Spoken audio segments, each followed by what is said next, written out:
হাজারো না লক্ষ না কোটিও না, কিন্তু মধু কিন্তু আমরা সবাই পছন্দ করি। মধুর ক্ষেত্রে হচ্ছে আমরা সবচেয়ে বেশি ঠকে যাই, কারণ এই মধুটা এমন ভাবে তৈরি করা হয় আপনি কখনো চিনতে পারবেন না এটা 2 নাম্বার না 1 নাম্বার।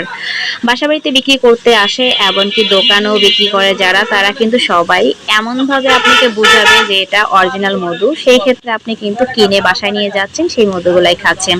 তবে আমার ভিডিওটা যদি আজকে আপনি দেখে ফেলেন তাহলে কিন্তু আপনি নিশ্চিত এভাবে মধু চেক করতে পারবেন। আমার মতো আমি কিন্তু অলরেডি মধু চেক করে ফেলেছি কোনটা অরিজিনাল আর কোনটা ডুপ্লিকেট। আপনাদের কাছে আজকে আমি জানাই দেব, এমনকি দেখাই দেব কোন মধুটি অরিজিনাল। আপনি দেখে বুঝতে পেরেছেন কিনা যায় না, তবে আমি একটু বলে দিয়েছি।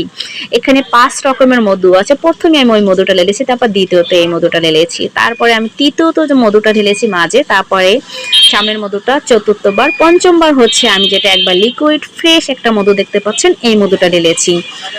আর এই মধুগুলো হচ্ছে বিভিন্ন সময়ে, অর্থাৎ কোনোটা 5 বছর, কোনোটা 4 বছর, কোনোটা 3 বছর, এমন ভাবে এই মধুগুলো আমি সংরক্ষণ। আমি যেভাবে সবসময় চেক করে থাকি মধুগুলো অরিজিনাল না ডুপ্লিকেট, অবশ্যই ডুপ্লিকেটটা এখানে দেখা যাবে আর অরিজিনালটাও আপনি বুঝতে পারবেন কোন মধুটি অরিজিনাল। পাতলা হলে কি মধু কি 2 নাম্বার হয়? এরকমটা কিছুই না। ঘন হলে কি মধু অরিজিনাল হয়? এরকমটাও কিছু না। ঠিক আছে, আপনি সামান্য একটি টিস্যু পেপার নেবেন, যে টিস্যু পেপার সবার কাছেই থাকে। এই টিস্যু পেপারটি দিয়ে কিন্তু আজকে আমি মধুগুলা চেক করে ফেলেছি অলরেডি। আর এখানে এই মধুটা দেখতে পাচ্ছেন প্রায় 7 বছর হয়ে গেছে, আর এই মধুটা দেখতে পাচ্ছেন প্রায় 5.5 বছর, আর এই মধুটার বয়স 3 বছর, অর্থাৎ আরেকটা মধু আছে 3 বছর। আর ওই মধুটার পাশে একবারে যে ছোট্ট একটা বোতল, এই মধুটা হচ্ছে প্রায় আমার 3 বছরের কাছাকাছি, এখনো 3 বছর হয়নি। অনেকেই ভাবতে পারেন যে টিস্যুতে মধু ঢাললে টিস্যু ভিজে যাবে কিনা। পানি ঢাললে তো টিস্যুটা একবার ভিজে নরম হয়ে যায়, সেই ক্ষেত্রে কি মধু ঢাললে টিস্যুটা একবারে নরম হয়ে যাবে?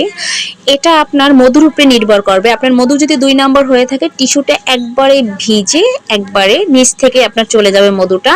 আর যদি আপনার মধুটা অরিজিনাল হয়ে থাকে তাহলে কিন্তু আপনার সেই ক্ষেত্রে অনেকটা সময় নেবে। আর এই মধুতে কিছু পরিমাণ পানি থাকে, প্রায় 18% পানি, একটু তার চেয়ে বেশি হতে পারে। আর এখানে হাফ চা চামচের মতন আপনার মধু ঢেলে দেবেন একটা টিস্যু পেপারে। সেই ক্ষেত্রে আপনার মধুটা দেখবেন ধীরে ধীরে ধীরে অনেকটা টাইম নিয়ে মধুটা চুষে নেবে আপনার টিস্যুতে। আর যদি কোনো 2 নাম্বার মধু হয়ে থাকে, সাথে সাথে দেখবেন পুরো একবারে মধুটা ছড়ায় গেছে আপনার পুরো টিস্যু পেপারে। সেক্ষেত্রে আপনি কিন্তু অল্পতেই বুঝতে পারবেন যে আপনার মধুগুলো 2 নাম্বার না 1 নাম্বার। তা আজকে খুবই খুবই আপনাদের গুরুত্বপূর্ণ একটি এই যে টিপস নিয়ে আসলাম। সবাই ভালো থাকবেন। কেমন হয়েছে?